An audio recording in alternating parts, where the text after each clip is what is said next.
Welcome to YOUCANIC. Today here on YOUCANIC we have a 2019 Nissan Sentra, and on this Nissan Sentra we got our key fob here, and we're going to go over how you would replace the battery inside your key fob if your battery is not working, to be able to unlock the car. This car is a push button start, so if the battery goes dead or too low, then you won't be able to start your car, because it needs to communicate with this so that it will work and that you'll have your battery inside the car to start it. So to start with, you're going to remove the key by this little tab here, and then we remove the metal manual key to unlock your car.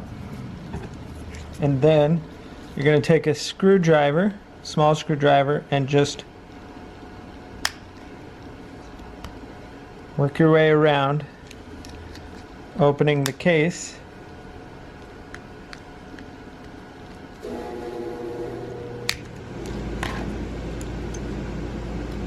And pull that open like that. And then here is the battery.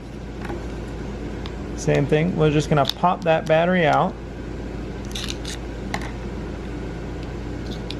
And then we would get a new one to put in there, and this is a CR2025 battery, and so you would get a new one, put it back in, or put the battery in just by pressing it into place, and then being able to take your cover and lining it up,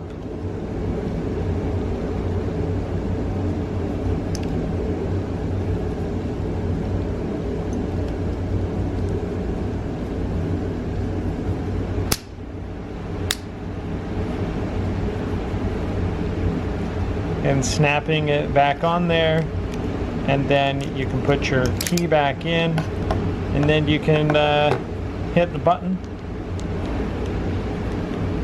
and make sure that it works. So that's how you replace your key fob battery on your 2019 Nissan Sentra. Thanks for watching YOUCANIC, where you can be the mechanic.